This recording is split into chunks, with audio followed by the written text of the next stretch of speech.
Tentang petunjuk bagi hakim dalam mengadili perkara permohonan pencantuman perkawinan antar umat beragama yang berbeda agama dan kepercayaan.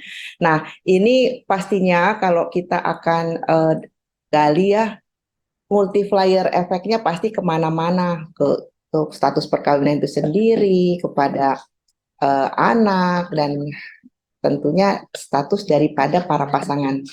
Menarik sekali dan alhamdulillah pada hari ini sudah hadir di antara kita. Ada dua yang sudah hadir. Pertama adalah anggota dari kelompok pencapir yaitu Dr. Puli Handayani, nanti akan bertindak sebagai pemantik ya yang akan mengitik-ngitik si isu ini, dan kemudian untuk fullnya nanti kita akan mendengarkan paparan dari Dr. Yeni Salma Barlianti SH Eshum Eshum MH. Saya dapat bocoran dari Mbak Puli bahwa hari ini juga adalah hari yang sangat spesial buat Ibu Dr. Yeni. Makanya tadi saya sudah bilang terima kasih di hari yang istimewa dan spesial ini masih bisa menyempatkan waktu untuk berbagi dengan kita. Nah, sambil kita mempersiapkan untuk memulai diskusi, kita akan lihat bumper berikut ini sekaligus menjadi pengingat tata tertib dari peserta yang mengikuti diskusi ini. Silakan.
Nah, kalau kita melihat keseruan di sambil nengok ini, wah tuh lihat semuanya pakai merah putih.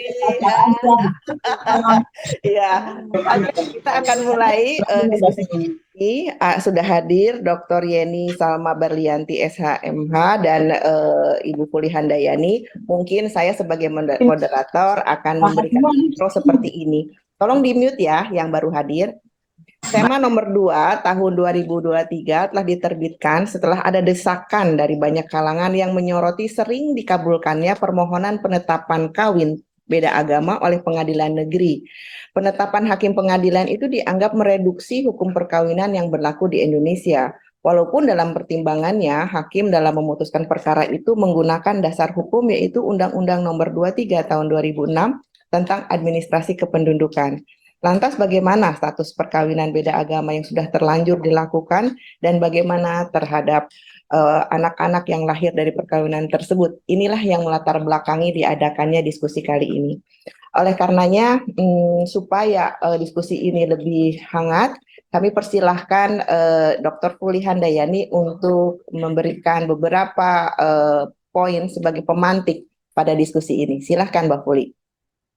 Baik, terima kasih Ibu Moderator, Ibu Dr. Dewi Tenti. Assalamualaikum warahmatullahi wabarakatuh. Selamat pagi Bapak Ibu semua, teman-teman seluruh Indonesia. Selamat pagi dan terima kasih untuk Ibu Dr. Yeni Salma Barlinti yang sudah berkenan untuk menjadi narasumber pagi ini. Dan selamat ulang tahun Mbak Yeni, semoga selalu sehat dan bahagia selalu. Oke, kita langsung aja masuk ke dalam problematika yang ditimbulkan dari adanya SEMA nomor 2 tahun 2023. Saya mohon bantuan, apakah bisa di-share screen? Jadi di sini yang melatar belakangi sebelum ke sini, di mana keabsahan praktik dari perkawinan beda agama di Indonesia saat ini itu ada satu surat edaran Mahkamah Agung nomor 2 tahun 2023 yang isinya adalah perkawinan yang sah adalah apabila dilakukan sah menurut hukum masing-masing agama dan kepercayaan. Hal ini sesuai dengan pasal 2 ayat 1 Undang-Undang nomor 1 tahun 74 tentang perkawinan. Lalu isi yang kedua adalah pengadilan tidak mengabulkan permohonan pencatatan perkawinan antar umat beragama yang berbeda kepercayaan dan agama. Next slide-nya. Namun ini ada ambiguitas dari peraturan perundang-undangan yang saya temukan, yaitu di dalam Undang-Undang 23 tahun 2008 sebagaimana diubah dengan Undang-Undang nomor 24 tahun 2013 tentang administrasi kependudukan, di mana di dalam pasal 35 tentang pencatatan perkawinan sebagaimana dimaksud di dalam pasal 34 berlaku pula bagi perkawinan yang ditetapkan oleh pengadilan dan perkawinan warga negara asing yang dilakukan di Indonesia atas permintaan warga negara asing yang bersangkutan. Selain itu, di dalam penjelasan di pasal 35 tersebut, yang dimaksud dengan perkawinan yang ditetapkan oleh pengadilan adalah perkawinan yang dilakukan antar umat yang berbeda agama.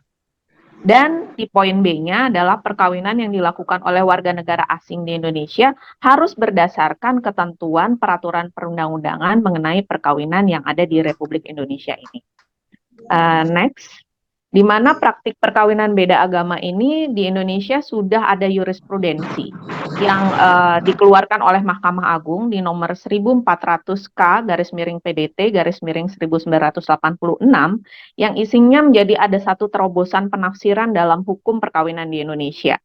Majelis Kasasi menyusun tafsir baru tentang norma keabsahan perkawinan beda agama itu tetap berpegang pada Undang-Undang nomor 1 tahun 74, namun juga menggunakan rumusan pasal 21 ayat 3 di dalam Undang-Undang Perkawinan sebagai dasar untuk adanya pengambil alih kewenangan pengadilan agama terhadap calon pengantin yang beragama Islam sebagaimana pasal 63 ayat 1 di Undang-Undang Perkawinan tersebut.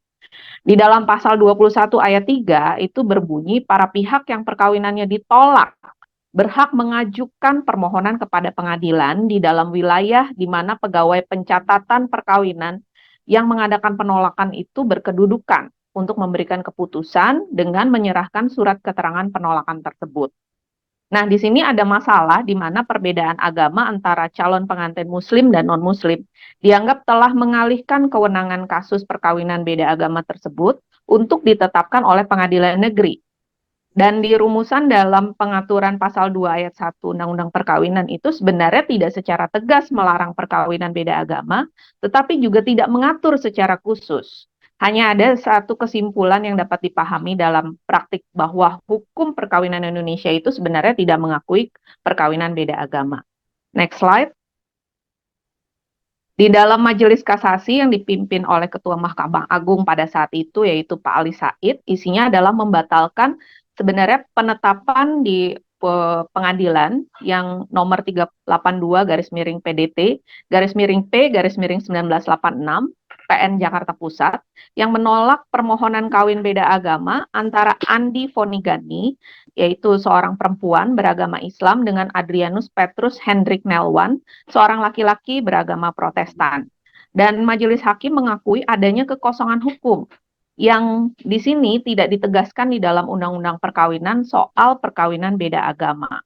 Dan untuk jurisprudensi Mahkamah Agung ini menjadi salah satu pegangan bagi para hakim di seluruh Indonesia sejak tahun 1986 itu.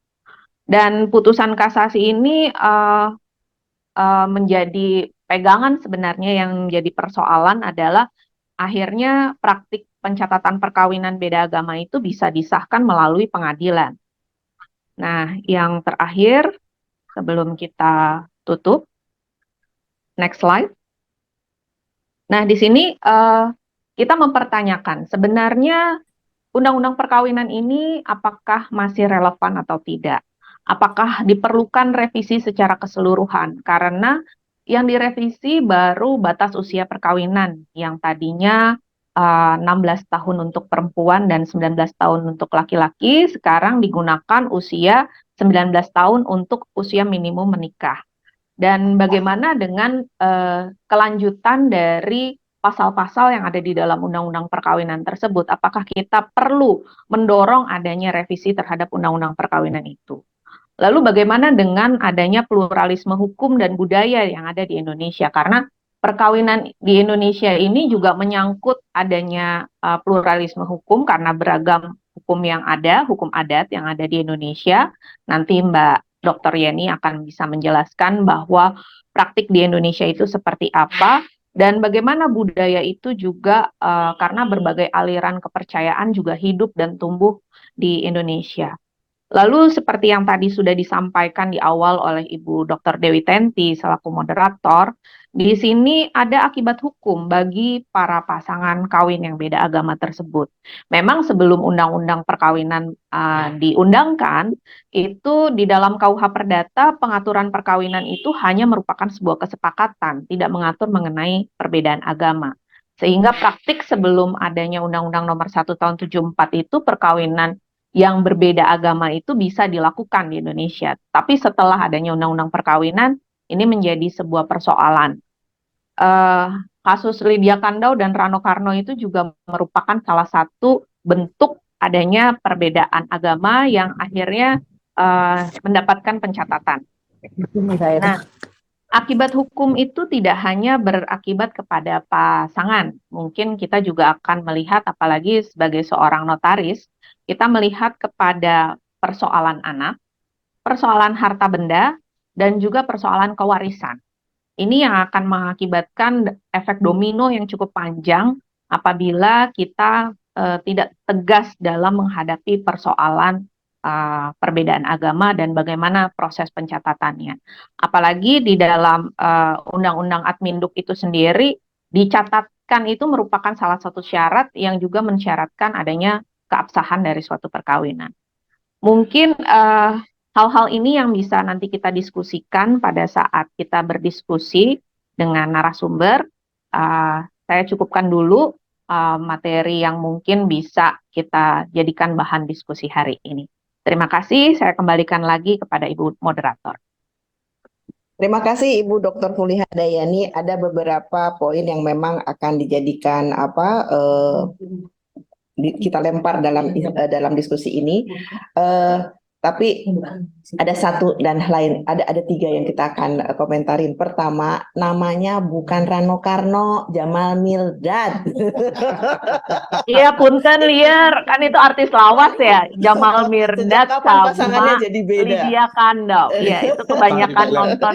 Kedua, memang kita juga pikir-pikir betul ya, apa perlu revisi, karena selain revisi undang-undang perkawinan, karena selain ada usia juga prenup jadi postnup ya, dan juga hal-hal yang akan kita diskusikan ini. Ketiga adalah memang betul ada ambiguitas, terutama pasal 35 huruf A Undang-Undang Administrasi Kependudukan yang sepertinya telah membuka peluang penetapan perkawinan beda agama. Nah, hal ini tentu bertentangan dengan pasal 2 Undang-Undang Perkawinan yang mengatur secara implisit perkawinan beda agama katanya tidak sah di mata agama dan negara. Untuk lebih jelasnya, Mari kita dengarkan paparan dari Dr. Yeni Salma Berlianti, SHMH. Silahkan Ibu. Ibu akan men-share sendiri atau gimana? Share ya? Iya, saya akan share sendiri, Ibu. Silahkan Ibu. Mohon izin, saya berapa lama waktunya untuk presentasi? Ibu, ini kita selesaikan jam 12. Biasanya 30 menit sebelumnya itu ada tanya jawab. Nah, Ibu Ya. silahkan jelas-jelasnya karena Ibu satu-satunya narasumber di sini. Oh ya, saya cuma mau memberikan sweetener saja kepada para peserta diskusi. Nanti kalau misalnya ada pertanyaan yang menurut kita paling cakep, kita akan kasih buku ini ya. 3 buku untuk para penanya terbaik ya. Maka 3 penanya terbaik. Nanti bisa di kolom chat atau nanti raise hand. Mangga Ibu, waktu dan tempat saya persilahkan. Baik, bismillahirrahmanirrahim. Assalamualaikum warahmatullahi wabarakatuh. Rabbi shrah li shodri wa yassir li amri wahlul 'uqdatam min lisani yafqahu qawli. Yang saya hormati Ibu Dr. Dewi Tenti beserta Ibu dan Bapak rekan-rekan sekalian, para notaris dan para hadirin yang hadir di dalam ruang Zoom ini. Dan juga terkhusus Ibu Dr. Fuli Handayani, terima kasih atas kesempatannya memberikan kesempatan kepada saya untuk bisa sharing pada hari ini. Terlebih lagi ternyata dipilihnya pas waktu saya di tanggal lahir saya ya, ini kebetulan saja sebenarnya. Baik, izinkan saya untuk share screen.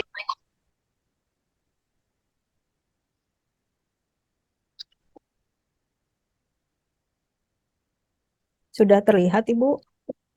Sudah, Bu. Ya, baik. Bapak Ibu yang saya hormati, pertama-tama saya ingin menyampaikan bahwa dalam kesempatan ini sebenarnya saya menempatkan diri bahwa ini adalah kita sharing ilmu.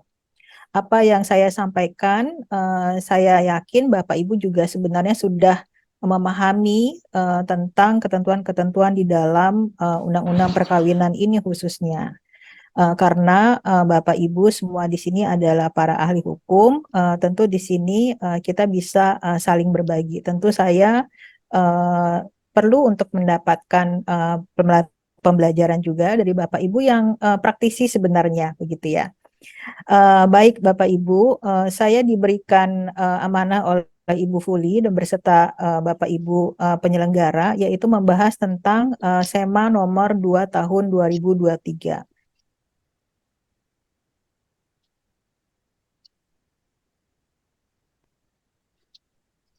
Baik, di dalam kesempatan ini saya membagi ada 3 outlines besar, yaitu mengenai isi SEMA nomor 2 tahun 2023 itu sendiri, lalu bagaimana akibat hukum terhadap perkawinan, maksudnya perkawinan yang antar umat yang berbeda agama yang sudah dicatatkan sebelum SEMA nomor 2 tahun 2023 yang diberlakukan.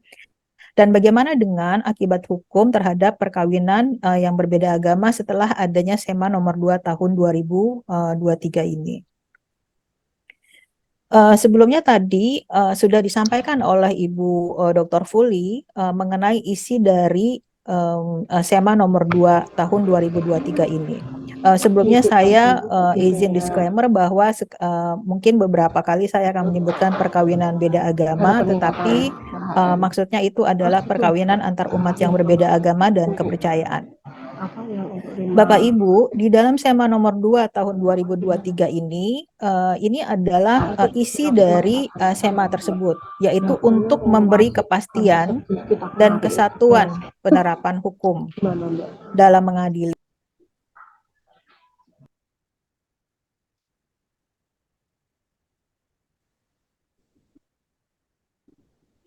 Ibu, tolong ini di unmute ya.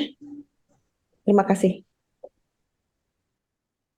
Jadi para hakim harus berpedoman pada ketentuan. Yang pertama adalah perkawinan yang sah adalah perkawinan yang dilakukan menurut hukum masing-masing agama dan kepercayaannya itu sesuai dengan pasal 2 ayat 1 dan pasal 8 huruf F Undang-Undang Perkawinan. Dan yang kedua adalah pengadilan tidak mengabulkan permohonan pencatatan perkawinan antar umat yang berbeda agama dan kepercayaan. Tadi Ibu Dr. Fuli sudah memberikan pemantik bahwa di sini memang ada suatu peraturan di dalam Undang-Undang Administrasi Kependudukan terkait dengan pencatatan perkawinan antar umat yang berbeda agama dan kepercayaan ini. Tetapi di sini saya ingin membahas mengenai apakah memang pencatatan perkawinan antar umat yang berbeda agama dan kepercayaan yang sudah dilakukan selama ini itu adalah ada suatu ketidakpastian hukum dan ketidaksatuan hukum. Seperti yang disebutkan di dalam SEMA itu, justru adanya SEMA ini adalah untuk memberikan kepastian dan kesatuan hukum. Di dalam hal ini saya melihat bahwa adanya ketidakpastian ataupun dan ketidaksatuan hukum tersebut dilihat dari beberapa poin ini. Jadi yang pertama adalah perkawinan beda agama ini sampai sekarang masih menjadi perdebatan, yaitu antara sah atau tidak sah. Tentu hal ini didasarkan pada ketentuan dari hukum agama masing-masing. Nah, di dalam hal ini tentu saya secara pribadi tidak dapat menjelaskan bagaimana ketentuan hukum agama-agama yang lain, begitu. Nanti saya akan sebutkan bagaimana ketentuan di dalam hukum Islam itu sendiri. Lalu poin yang kedua adalah perkawinan beda agama ini diboleh. Ibu tak jalan mau jalan-jalan dulu Ibu. Tolong yang join di mute, tolong ya, di mute. Baik, saya lanjutkan. Perkawinan beda agama dibolehkan dan tidak dibolehkan oleh pengadilan negeri ini. Jadi ini memang terjadi di dalam prakteknya di dalam beberapa pengadilan. Hal ini jadi ada yang membolehkan, ada yang tidak membolehkan. Jadi melihat kepada tergantung pada pendapat hakim. Apakah membolehkan untuk dicatatkan atau tidak diberikan izin untuk mencatatkan perkawinan beda agama ini. Nah, sementara sependek yang saya ketahui bahwa kalau di pengadilan agama, perkawinan beda agama itu tidak dibolehkan. Nah, jadi melihat pada beberapa hal poin ini, jadi 3 poin ini, artinya ada ketidakpastian dan ketidaksatuan hukum. Jika melihat kepada tafsiran dari Undang-Undang Perkawinan itu sendiri di dalam pasal 2 ayat 1, perkawinan adalah sah apabila dilakukan menurut hukum masing-masing agamanya dan kepercayaan itu, berarti yang harus kita pahami adalah bagaimana ketentuan di dalam masing-masing hukum agama dan kepercayaan itu. Nah, hal ini diperkuat dengan atau dipertegas dengan mengenai larangan perkawinan di dalam pasal 8 huruf F, yaitu perkawinan dilarang antara 2 orang yang mempunyai hubungan yang oleh agamanya atau peraturan lain yang berlaku untuk dilarang kawin. Nah, artinya di dalam hal ini yang harus kita pahami adalah bagaimana ketentuan dari masing-masing hukum agama ini dan kepercayaan itu. Sekali lagi saya tidak akan tidak akan menjelaskan dari hukum-hukum agama yang lain karena saya secara pribadi tidak memiliki pemahaman yang baik tentang hal tersebut. Tetapi melihat pada bagaimana ketentuan di dalam hukum Islam. Nah, di dalam hukum Islam memang ada, ini pun menjadi suatu perdebatan. Karena memang di dalam beberapa ayat, di sini ada yang melarang, kemudian ada juga yang membolehkan.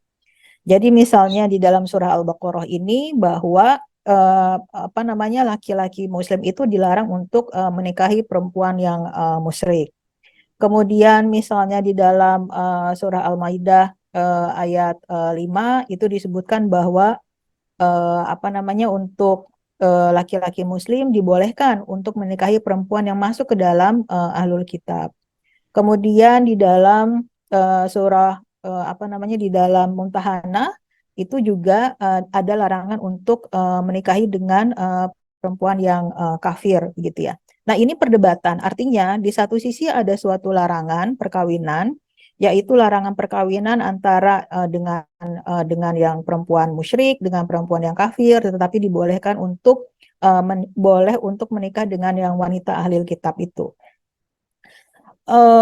Tetapi untuk perempuan yang beragama Islam itu tidak dibolehkan untuk menikah dengan laki-laki yang berbeda agama. Nah, di dalam fatwa MUI, hal ini sebenarnya sekali lagi yang ingin saya sampaikan bahwa MUI itu membuat suatu fatwa itu adalah dalam rangka menjawab permasalahan yang terjadi di dalam masyarakat.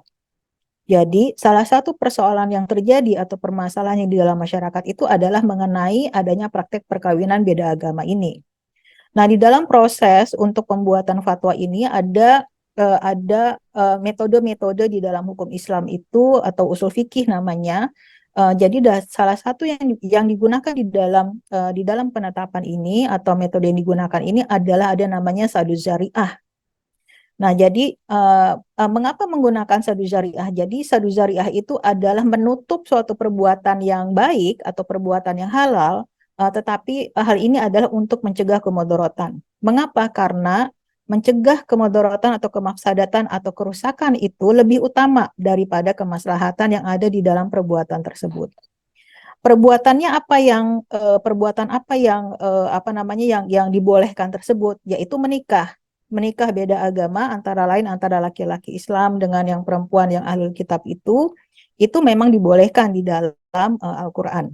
Tetapi di dalam prakteknya hal yang terjadi adalah banyak terjadi kemurtadan di dalam masyarakat begitu ya. Nah, hal ini tentu kalau kita berbicara tentang hak beragama di Indonesia, memang pindah agama itu adalah suatu hak asasi manusia, begitu ya, dilindungi oleh Undang-Undang Dasar. Tetapi kalau kita berbicara dalam aspek agama itu sendiri, menurut saya gitu ya, agama apapun tidak menginginkan umatnya itu pindah ke agama lain, gitu ya. Jadi hak beragama yang ada di dalam agama ini juga adalah sesuatu hal yang patut untuk dilindungi oleh negara. Jadi ada hak religius di sini. Dan bagaimana kalau misalnya karena sering juga saya mendapatkan apa namanya cerita gitu ya atau komentar bahwa ada keluarganya yang menikah berbeda agama tetapi fine-fine saja gitu ya. Persoalan boleh atau tidak boleh, baik atau tidak baik adalah bukan persoalan fine-fine saja atau bahagia saja gitu. Tetapi di dalam perkawinan itu ada suatu tanggung jawab spiritual gitu. Karena perkawinan itu adalah ada unsur religiusnya di sana. Dan perkawinan itu diatur di dalam agama.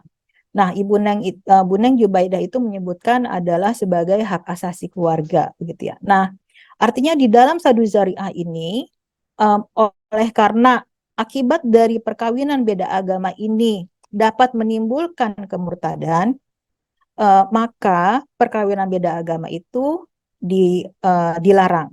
Jadi dicegah, ditutup perkawinan ini supaya tidak terjadi kemurtadan ini. Sehingga isi dari fatwa MUI ini adalah perkawinan beda agama itu adalah haram dan tidak sah. Kemudian perkawinan laki-laki muslim dengan wanita ahli kitab yang dimana yang dibolehkan di dalam Al-Quran itu adalah haram dan tidak sah. Nah, jadi ini adalah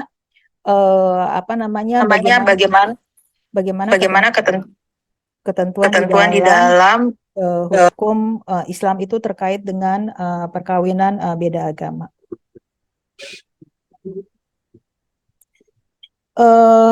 Kemudian Bapak Ibu, kita melanjut kepada peraturan perundang-undangan mengenai undang-undang perkawinan dan dalam kaitannya dengan undang-undang administrasi kependudukan. Di dalam hal ini, undang-undang perkawinan di dalam pasal 2 ayat 1 adalah merujuk kepada hukum agama dan kepercayaannya itu. Yang saya ketahui gitu ya, ada agama yang membolehkan gitu ya, jika berbicara soal agama yang lain, ada yang membolehkan agama yang lain, membolehkan untuk menikah dengan yang berbeda agama itu, tetapi dengan syarat di dalam perkawinannya, maka pembinaan di dalam keluarga itu adalah harus didasarkan kepada agama tersebut. Tentu hal ini adalah akan mereduksi hak beragama itu sendiri, begitu ya, karena artinya hal ini juga akan menjadi suatu permasalahan, begitu. Jadi artinya ada pembatasan bahwa pembinaan misalnya dengan hukum Islam atau dengan hukum Katolik atau Kristen dan sebagainya itu adalah menjadi sesuatu yang terbatas, dan tentu ini adalah menjadi suatu pembatasan di dalam hak beragama itu sendiri di dalam hal ini. Nah, kaitannya dengan Undang-Undang Administrasi Kependudukan. Nah, di dalam Undang-Undang Administrasi Kependudukan memang disebutkan di dalam pasal 35 ini bahwa pencatatan perkawinan sebagaimana dimaksud dalam pasal 34 berlaku pula bagi perkawinan yang ditetapkan oleh pengadilan. Nah, yang dimaksud dengan perkawinan yang ditetapkan oleh pengadilan di dalam dijelaskan lebih lanjut di dalam penjelasannya, yaitu perkawinan yang dilakukan antar umat yang berbeda agama. Hal yang harus kita patut untuk ingat bahwa administrasi kependudukan ini adalah utamanya adalah dalam pencatatan, karena ini adalah persoalan administrasi. Jadi bukan untuk menentukan sah atau tidaknya suatu perkawinan. Artinya suatu perkawinan apabila itu karena yang menentukan sah atau tidaknya suatu perkawinan itu adalah bergantung kepada hukum agamanya dan kepercayaannya itu. Nah, untuk menentukan bahwa perkawinan itu adalah sah atau tidak itu kan menjadi persoalan yang ditetapkan oleh pengadilan. Di dalam di dalam prosesnya, jika misalnya ini adalah merujuk kepada hukum Islam, begitu ya, kalau seseorang ingin menikah, maka dia harus melakukan pendaftaran terlebih dahulu. Dalam hal ini adalah ke KUA, Kantor Urusan Agama. Nah, di dalam proses pendaftaran itu nanti dari pihak pegawai dari PPN dari KUA ini mereka akan melihat, akan memeriksa, meneliti apakah rukun dan syarat perkawinan di antara mereka yang akan menikah ini memenuhi syarat atau tidak, memenuhi rukun dan syaratnya atau tidak. Nah, apabila sudah memenuhi, maka bisa dilakukan pernikahan. Jadi diperiksa terlebih dahulu, baru dilakukan pernikahan. Tetapi kalau misalnya perkawinannya itu tidak memenuhi rukun dan syaratnya, maka dari KUA ini akan melakukan penolakan. Nah, dengan adanya penolakan ini, para pihak yang akan menikah ini diberikan hak untuk mengajukan permohonan kepada pengadilan. Tentu di dalam hal ini adalah karena ini adalah beragama Islam, itu diajukan ke pengadilan agama. Nah, di dalam pengadilan agama ini nanti akan dilihat apabila menurut hakim itu adalah tidak terhalang untuk melakukan perkawinan, artinya memenuhi rukun dan syarat, maka dibolehkan untuk melakukan perkawinan dan dicatatkan akibatnya. Tetapi di dalam hal ini apabila tidak memenuhi rukun dan syaratnya, maka permohonan itu ditolak oleh hakim sehingga tidak dapat dilangsungkan perkawinan. Nah, jadi sebenarnya prosesnya adalah kalau yang saya pahami adalah demikian. Jadi tidak terjadi lebih dulu perkawinan baru minta pengajuan pencatatan. Jadi demikian. Nah, dengan adanya pasal 35 huruf A ini adalah memang memberikan suatu hal yang ambiguitas tadi yang disebutkan oleh Ibu Dr. Fuli Handayani, bahwa betul, karena ini sepertinya memberikan kesempatan kepada para pihak yang berbeda agama untuk melakukan untuk bisa mencatat perkawinan beda agama mereka. Dan yang menjadi persoalan adalah ternyata di dalam prakteknya ada hakim-hakim yang menolak dan ada hakim yang mengabulkan permohonan tersebut.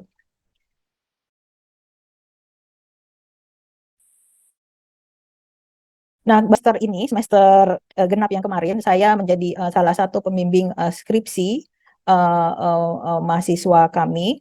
Jadi kebetulan dia membahas tentang wasiat wajibah bagi pasangan yang berbeda agama. Nah, sebelum pada pembahasan wasiat wajibah itu, hal yang ditelusuri itu, hal yang dikaji itu adalah mengenai sah atau tidaknya perkawinan beda agama itu, yaitu dengan merujuk kepada dengan melihat kepada penetapan atau putusan yang ada di dalam pengadilan. Yang menarik adalah di sini Bapak Ibu bisa melihat bahwa ada pengadilan yang menolak dan ada pengadilan yang mengabulkan. Kalau misalnya tadi Ibu Fuli sudah menyebutkan bahwa bahwa dengan bahwa kasus Andi Fonigani itu adalah membolehkan, begitu ya. Tetapi itu adalah memang kebolehan itu melihat salah satu kaidahnya itu adalah dia telah menundukkan diri. Jadi Andi Fonigani itu dianggap telah menundukkan diri, jadi mengabaikan dari hukum agamanya pada saat itu, begitu. Jadi dia tunduk kepada agama yang lain dengan tidak mewajibkan yang bersangkutan itu untuk berpindah agama, gitu ya.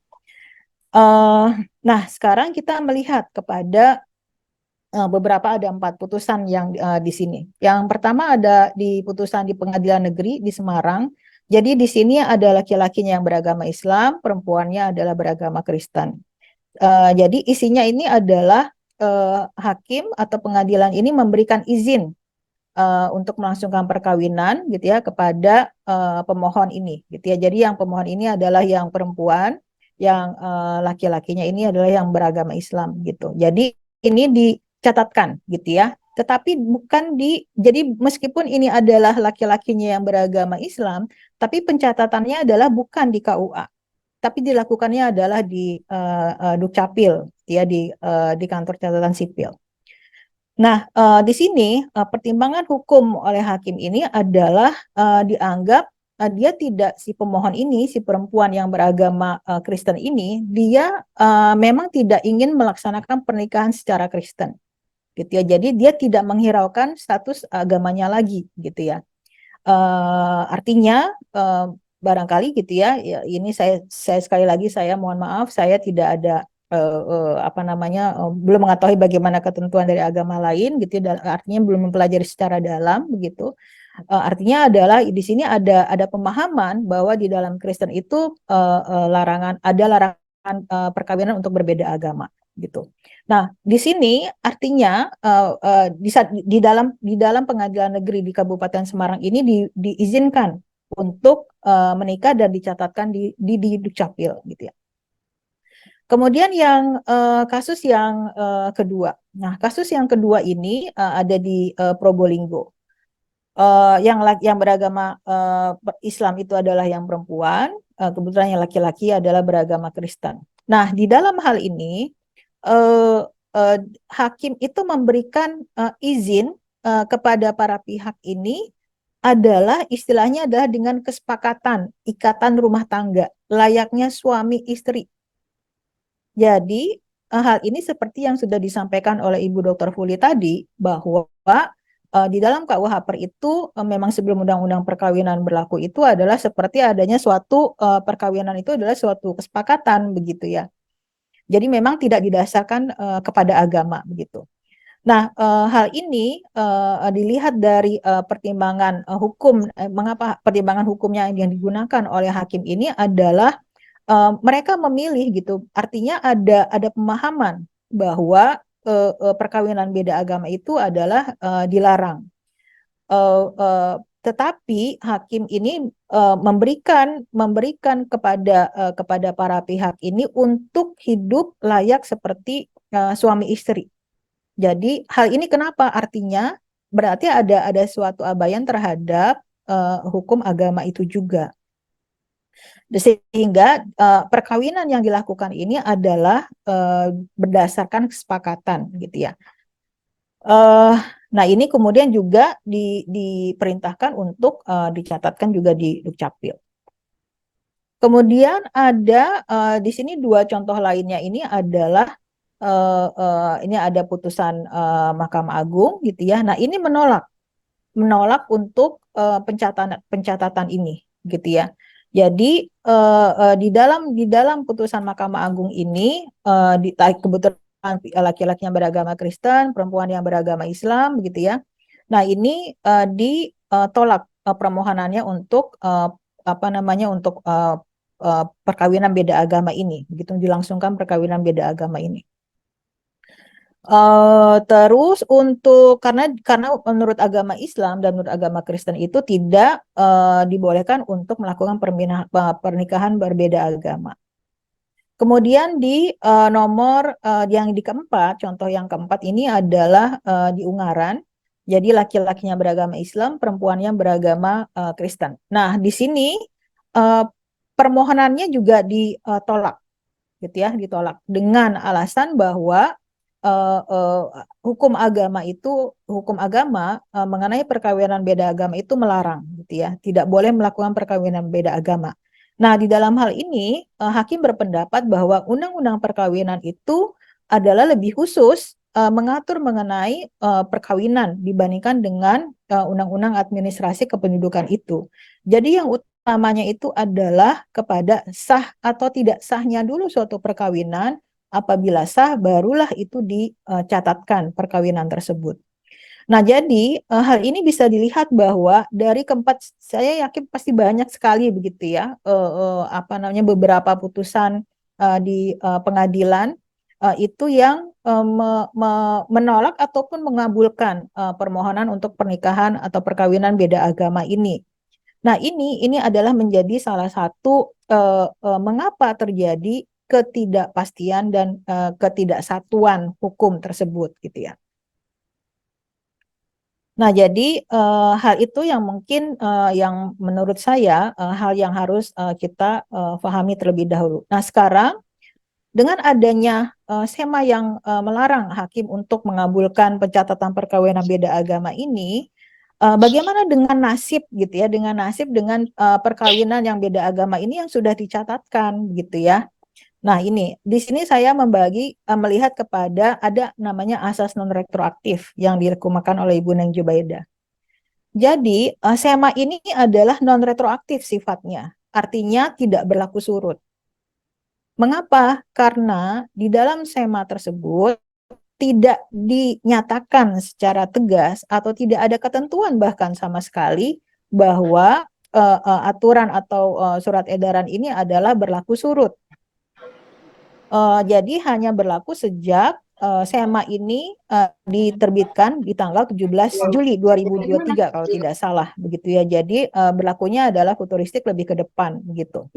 Nah, artinya dengan tidak adanya pernyataan secara tegas mengenai apakah ini berlaku surut atau tidak berlaku surut, begitu ya, maka ini bisa diartikan sebagai tidak berlaku surut atau non retroaktif. Kemudian juga didasarkan kepada pasal 28I ayat 1 Undang-Undang Dasar 1945, di mana di dalam pasal tersebut disebutkan bahwa hak untuk tidak dituntut atas dasar hukum yang berlaku surut itu adalah merupakan hak asasi manusia yang tidak dapat dikurangi dalam keadaan apapun. Artinya, perkawinan beda agama yang telah dicatatkan selama ini sebelum berlakunya SEMA nomor 2 tahun 2023 itu adalah tetap harus dapat terlindungi, begitu ya. Mengapa? Karena dianggap kalau misalnya kita merujuk kepada ada di dalam hukum Islam itu di dalam surah Al-Isra itu bahwa suatu aturan itu ya berlaku sejak hukum itu ada. Jadi tidak berlaku kepada perbuatan-perbuatan yang telah terjadi sebelumnya. Nah, hal ini juga melihat kepada misalnya kalau misalnya merujuk kepada ada dulu undang-undang tentang pemberantasan tindak pidana terorisme, gitu ya. Nah, kalau di dalam undang-undang tersebut dinyatakan secara tegas bahwa peraturan itu adalah berlaku surut sejak terjadinya kalau tidak salah peristiwa bom Bali, begitu ya. Nah, itu adalah artinya ada suatu pernyataan yang tegas, ya, sehingga berlakulah asas retroaktif tersebut. Nah, di dalam hal ini dengan tidak adanya pernyataan hal tersebut, maka SEMA nomor 2 tahun 2023 ini adalah tidak berlaku surut.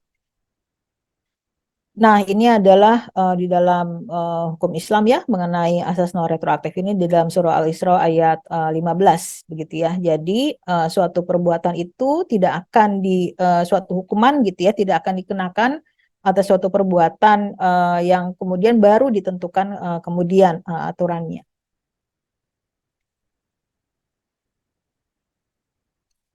Nah, Bapak Ibu, saya melihat bahwa dengan adanya pencatatan perkawinan beda agama yang telah dilakukan sebelum berlakunya SEMA nomor 2 tahun 2023 ini ada dilihat dari 3 aspek. Yang pertama adalah terhadap perkawinan itu sendiri. Hal ini tentu berkaitan dengan bagaimana hubungan antara suami dan istri, laki-laki dan perempuan itu. Kemudian bagaimana akibat hukumnya terhadap anak yang telah lahir dalam perkawinan tersebut. Kemudian bagaimana dengan harta kekayaan perkawinan yang timbul di dalam perkawinan tersebut. Yang pertama adalah akibat hukum terhadap perkawinan yang telah dicatatkan perkawinan beda agama tentunya di dalam hal ini. Hal yang harus diperhatikan adalah di mana perkawinan tersebut dicatat. Apabila dicatat di kantor catatan sipil atau Dukcapil, mohon maaf, maka bisa dilihat dari bagaimana apakah ada hukum agama yang selain Islam gitu ya, apakah ada hukum agama yang membolehkan perkawinan beda agama. Jadi hal ini tentu melihat kepada aturan di dalam hukum agama tersebut gitu.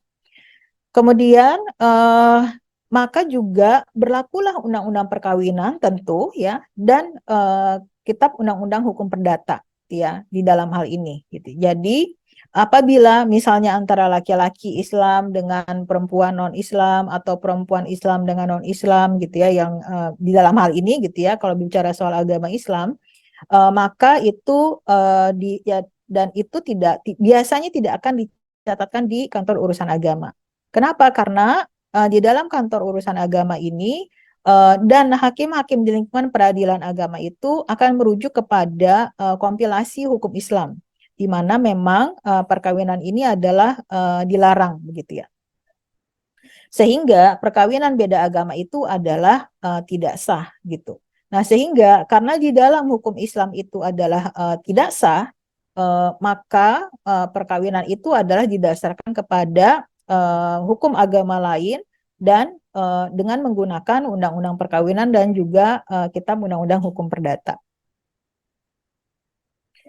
Nah, sekarang kita melihat apabila antara dianggap itu adalah suatu perkawinan yang sah, maka timbullah hak dan kewajiban antara suami dan istri ini. Jadi antara suami dan istri ini adalah misalnya suami memberikan wajib untuk memberikan tempat tinggal gitu ya, nafkah dan sebagainya kepada istri gitu ya, dan seterusnya. Istri juga wajib untuk mengurus suaminya dan sebagainya, saling mengurus dan saling menghormati dan sebagainya.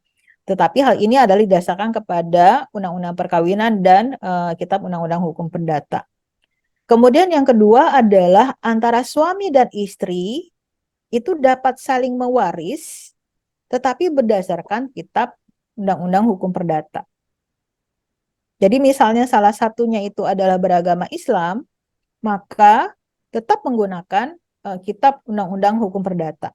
Jadi tidak bisa menggunakan hukum Islam, gitu ya. Kemudian atau misalnya bisa dapat saling memberikan hibah ataupun wasiat, gitu ya. Tentu yang didasarkan kepada ketentuan di dalam kitab undang-undang hukum perdata begitu.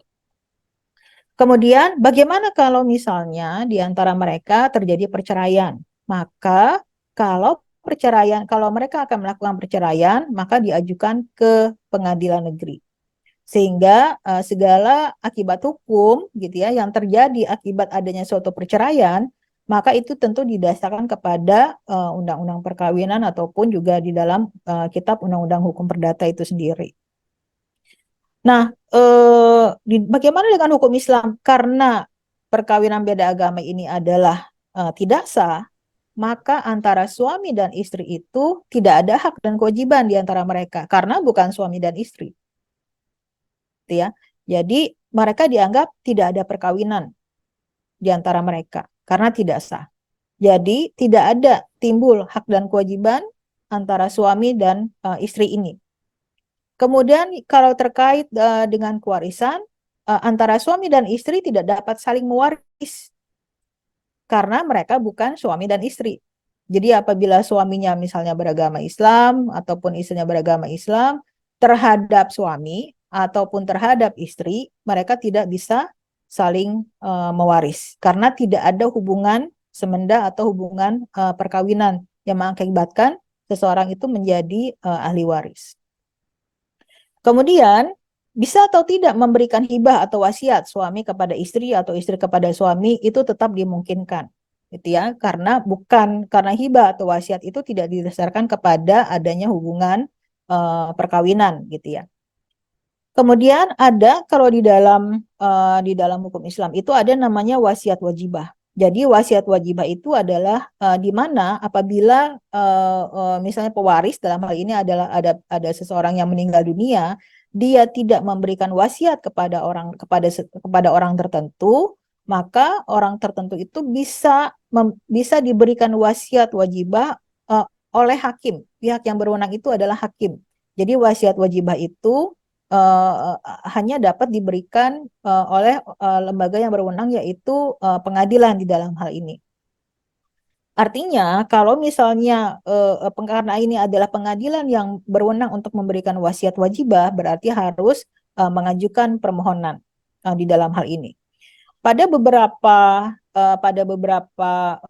putusan gitu ya, kasus di mana terjadi pemberian wasiat wajibah gitu ya, pemberian wasiat wajibah antara pasangan yang berbeda agama. Ya. Jadi antara pasangan yang berbeda agama. Misalnya ada biasanya itu adalah yang kalau yang sepanjang yang saya tahu kebanyakan itu adalah yang berbeda agama itu adalah pihak istri. Jadi pihak istri ini dia berbeda agama, suaminya meninggal. Nah, karena suaminya beragama Islam, yang kedua karena si perempuan ini yang berbeda agama ini tidak bisa menjadi ahli waris, gitu ya, maka dapat diberikan wasiat wajibah oleh pengadilan agama. Nah, di dalam hal ini pemberian wasiat wajibah oleh hakim adalah salah satunya melihat kepada bagaimana hubungan antara laki-laki dan perempuan ini. Udah ada, biarin aja kan, gak usah di. Jadi melihat kepada bagaimana hubungan antara laki-laki dan perempuan ini. Dalam beberapa kasus yang terjadi adalah suaminya ini dalam kondisi sakit dan bertahun-tahun dan bahkan 18 tahun, tetapi istrinya ini yang berbeda agama ini dia merawat dengan baik suaminya ini, begitu ya, walaupun itu adalah berbeda agama. Nah, sehingga atas dasar tersebut, apalagi itu jadi pertama tidak ada, artinya hubungan di antara mereka baik, kemudian yang kedua adalah hidup telah lama gitu ya, dalam jangka waktu yang lama, kemudian dalam hal itu ada 18 tahun, dan kemudian terkait dengan hubungan antara laki-laki dan perempuan ini adalah bisa dikaitkan dengan adanya, kalau dalam hukum Islam itu adanya kafir zimmi, ada kafir harbi, begitu ya. Artinya adalah ada golongan-golongan orang-orang yang bukan Islam, itu adalah yang memang dia tidak memerangi Islam. Memerangi Islam itu bukan dalam artian perang, begitu ya. Artinya dia tidak artinya hubungan di antara laki-laki dan perempuan yang berbeda agama ini adalah saling menghormati, menghargai satu dengan yang lainnya, begitu. Nah, memang yang menjadi persoalan adalah sebenarnya di dalam wasiat wajibah hal ini adalah kalau misalnya kita berbicara melihat kepada isi-isi putusan tersebut, wasiat wajibah itu tidak melihat kepada, sayangnya hakim tidak melihat kepada apakah perkawinan itu dilaksanakan dengan berbeda agama atau tidak, gitu ya, itu satu. Kemudian kalau misalnya melihat kalau itu adalah berbeda agama sejak awal, berarti adalah ada suatu unsur bahwa mereka sebenarnya statusnya adalah bukan suami dan istri. Jadi sehingga penyebutan wasiat wajibah untuk istri, begitu ya, itu adalah menjadi tidak tepat, begitu. Tetapi wasiat wajibah kepada orang yang berbeda agama itu mungkin bahkan itu adalah menjadi sesuatu hal yang lebih tepat, begitu ya. Nah, kemudian berikutnya ini adalah mengenai perceraian. Nah, perceraian ini tidak dapat diajukan ke pengadilan agama karena memang perkawinan itu adalah tidak sesuai tidak sah gitu menurut hukum Islam begitu. Dan apalagi ini adalah tidak dicatatkan di KUA itu sendiri sehingga hanya dapat diajukan ke pengadilan negeri. Baik, kemudian kita melihat kepada yang kedua adalah akibat terhadap anak yang telah lahir dalam perkawinan yang beda agama yang telah dicatatkan. Nah, karena perkawinan beda agama itu dianggap sah, begitu ya, maka berdasarkan KUH Perdata itu adalah dianggap anak sah, gitu ya. Artinya antara orang tua dan anak itu dapat saling mewaris, gitu ya. Tentu sekali lagi bahwa hukum waris atau hukum kewarisan yang berlaku adalah berdasarkan pada Kitab Undang-Undang Hukum Perdata, bukan berdasarkan hukum Islam, gitu. Antara orang tua dan ya antara orang tua dan anak, tetapi bisa berdasarkan hukum bisa berdasarkan hukum KUH Perdata. Tetapi apabila misalnya, nah ini kembali lagi kepada ada namanya asas personalitas keislaman. Artinya begini, kalau antara antara suami dan istri yang berbeda agama itu tidak artinya gini ya. Melihat kepada maaf ini perlu saya luruskan gitu ya. Artinya kewarisan itu didasarkan kepada agama pewaris. Mohon maaf saya perlu luruskan. Melihat kepada agama pewaris kalau misalnya gitu ya melihat kepada aturan tersebut. Di dalam Undang-Undang Nomor 3 Tahun 2006 itu sudah tidak ada lagi choice of law. Ya, choice of law itu sudah dihapus. Artinya tidak ada pilihan bahwa seseorang itu atau ahli waris itu mau menggunakan hukum kewarisan Islam, hukum kewarisan adat, ataupun hukum kewarisan Barat gitu ya, menggunakan KUH Perdata.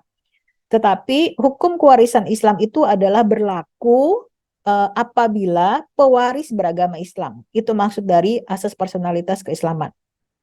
Artinya di sini saya perlu luruskan bahwa apabila misalnya pewarisnya itu misalnya ibu gitu ya, kalau dia beragama Islam maka berlakulah hukum kewarisan Islam. Artinya adalah anak itu bisa menjadi ahli waris misalnya seperti itu gitu ya. Tetapi dia tidak bisa tetapi suaminya gitu ya yang dianggap menurut KUH Perdata itu adalah sah itu tidak bisa menjadi ahli waris karena tidak ada hubungan perkawinan di antara mereka. Nah, kalau misalnya kalau misalnya yang beragama Islam itu adalah ayahnya gitu ya, dan dia menjadi pewaris yang beragama Islam, pewaris gitu ya, si ayahnya itu kemudian dia beragama Islam, maka berlakulah juga hukum kewarisan Islam untuk para ahli waris. Yang pertama adalah si istri itu tidak bisa menjadi ahli waris karena berbeda agama gitu ya. Yang kedua adalah bagaimana dengan anak? Dengan anak tidak bisa menjadi ahli waris. Kenapa? Karena ini adalah termasuk anak yang tidak sah atau anak hasil zina, mohon maaf ini. Karena perkawinannya itu adalah tidak sah, gitu ya. Nah, sekarang jika melihat kepada kewajiban gitu ya, hubungan antara orang tua dan anak gitu ya, kewajiban memelihara gitu orang tua terhadap anak gitu ya. Nah, ini kalau KUH Perdata ya dianggap ada ayah dan ibu dan wajib memelihara anak. Tetapi kalau di dalam hukum Islam sebenarnya ayah yang beragama Islam ini itu tidak memiliki hubungan nasab dengan si anak ini karena karena ini adalah anak hasil zina. Karena perkawinannya itu adalah tidak sah. Jadi karena tidak ada hubungan nasab, maka tidak bisa saling mewaris. Kemudian si ayah tidak bisa menjadi wali nikah untuk anaknya kalau anaknya itu adalah perempuan dan beragama Islam, gitu ya. Nah, mengenai kewajiban memberikan biaya nafkah kepada si anak ini ada di dalam Fatwa MUI nomor 11 tahun 2012, itu adalah memberikan hukuman takzir, yaitu jadi Fatwa MUI ini tentang kedudukan anak hasil zina dan perlakuan terhadapnya. yang isinya itu adalah bahwa hubungan antara ayah yang beragama Islam itu tidak ada hubungan nasab gitu ya.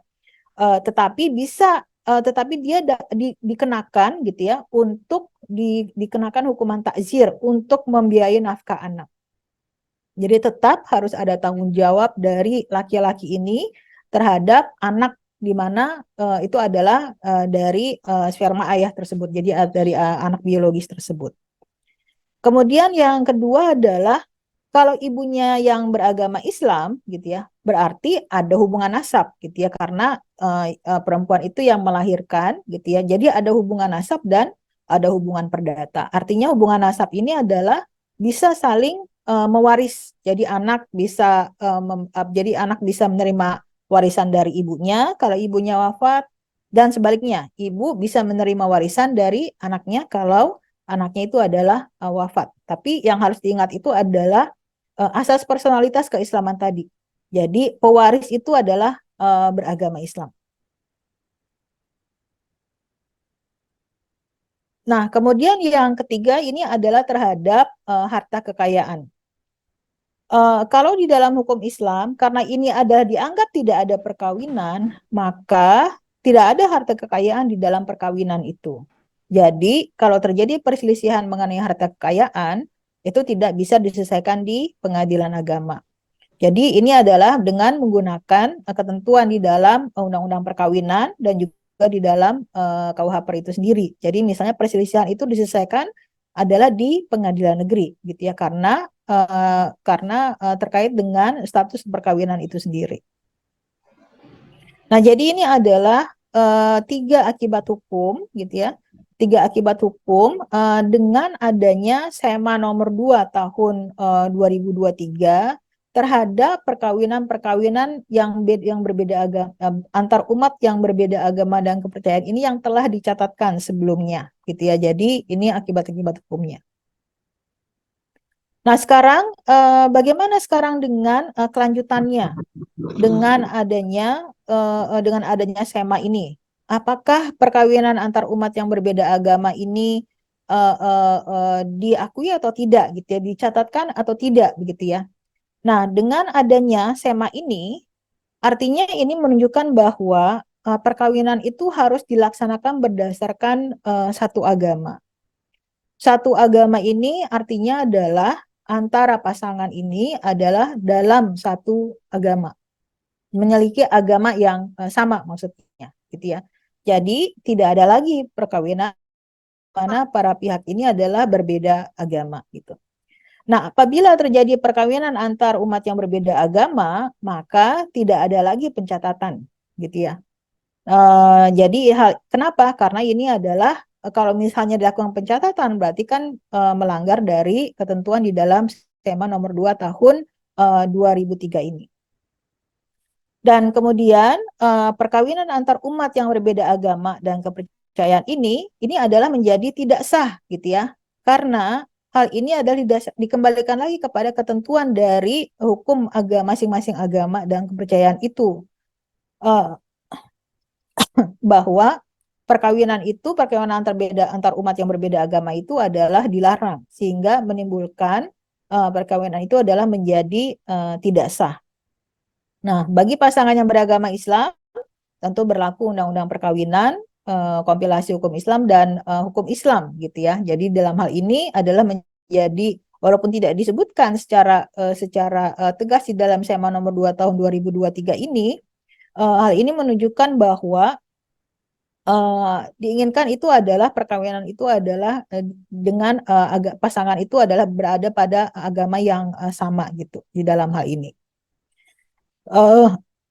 Jadi mungkin ini yang bisa saya sampaikan kepada Ibu dan Bapak. Saya mohon maaf, tentu pasti masih banyak sekali kekurangan dari saya. Kita bisa lanjutkan dengan kita berdiskusi di sesi berikutnya. Assalamualaikum warahmatullahi wabarakatuh. Assalamualaikum warahmatullahi wabarakatuh. Terima kasih Ibu Dr. Yeni atas paparannya. Menarik sekali di sini kita heboh sendiri grundel kata orang Jawa itu ya, apa yang Ibu sampaikan kita komentari. Nah, ada beberapa yang kita catat sebelum nanti ada tanya jawab.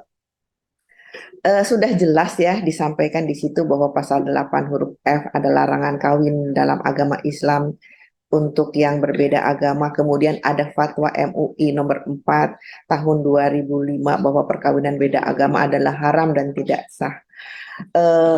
Itu di tahun-tahun 74 2005. Nah, sepertinya jadi pasal 35A huruf A ini dapat dijadikan sebagai escape clause ya buat mereka-mereka yang tidak mengena pada aturan-aturan yang sudah diatur sebelumnya.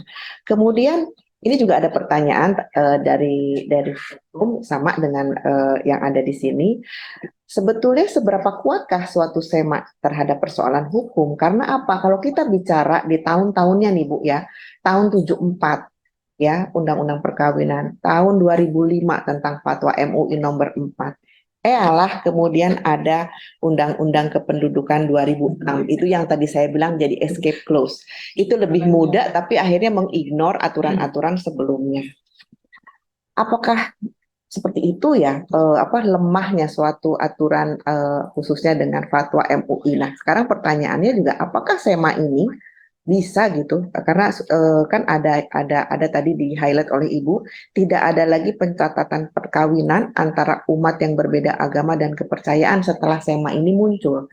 Nah, apakah SEMA ini bisa juga menjadi suatu pegangan bagi kita semua ya? Dan menariknya lagi, saya ada mencuplik suatu artikel di Republika 27 Juli 2023. Artinya kalau 27 Juli 2023 itu setelah dikeluarkannya SEMA, Dirjen Dukcapil Kemendagri menyatakan bahwa tidak semua pernikahan beda agama bisa dicatat. Pernikahan beda agama bisa dicatatkan oleh Dukcapil apabila memenuhi 2 syarat. Ini seperti kembali lagi memberikan suatu entrance kepada para pihak yang ingin melakukan. Syaratnya adalah pernikahannya tercatat secara resmi, mendapatkan bukti pernikahan dari instansi yang berwenang di negara setempat. Karena memang modusnya seperti itu ya Ibu ya, mereka menikah di luar negeri, di negaranya memang tidak, di negara tempat menikah memang tidak ada larangan, ya kan? Kemudian untuk mendapatkan dokumen yang kemudian akan dicatatkan di Indonesia, ya kan? Mendapatkan bukti pernikahan dari instansi berwenang di negara setempat. Dan yang kedua adalah pernikahan beda agama tersebut melapor ke kantor perwakilan RI di tempat di mana perwakilan tersebut dilaporkan. Nah, kalau ada 2 syarat tersebut terpenuhi, maka tidak ada sepertinya relaktan dari Dukcapil untuk menolak pencatatan tersebut. Dan Dukcapil akan menerbitkan surat keterangan pelaporan telah terjadinya perkawinan WNI di luar negeri.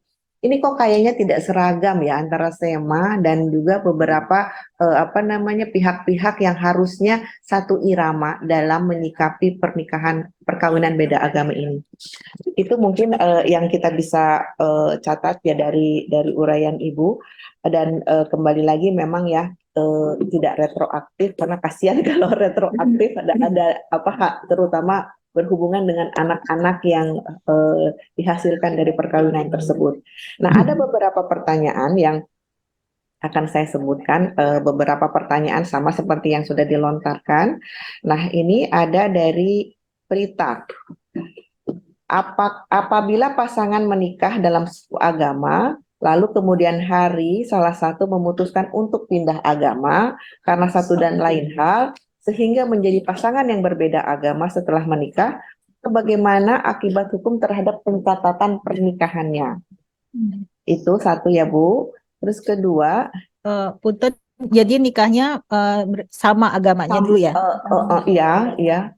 Nah, mungkin biasanya sebetulnya nggak seperti itu ya Bu, yang pura-pura itu loh Bu, yang pura-pura masuk, atau mungkin lebih keras dari penundukan diri tadi ya Bu ya. Dia ya udahlah supaya seneng, udah masuklah gitu. Kemudian di dalam perjalanannya kembali lagi. Ini pertanyaannya ada yang tadi sama dengan yang sudah saya sampaikan. Kemudian bentar.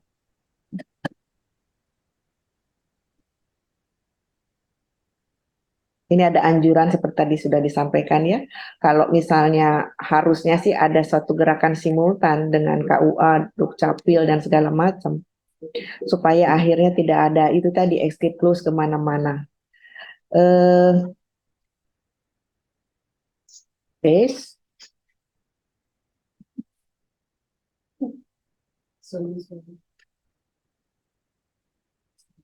Bisakah mengajukan pengujian terhadap SEMA? Pengujian dilakukan kemana? PT UN, MK, MA. SEMA ini mereduksi hak saya untuk melaksanakan perkawinan. Nah, ini mungkin ya kita tahu lah, nggak usah komen. Bila agama Islam melarang beda agama, silahkan hanya melarang penganut agama Islam saja. Agama yang tidak melarang perkawinan beda agama terkena akibatnya.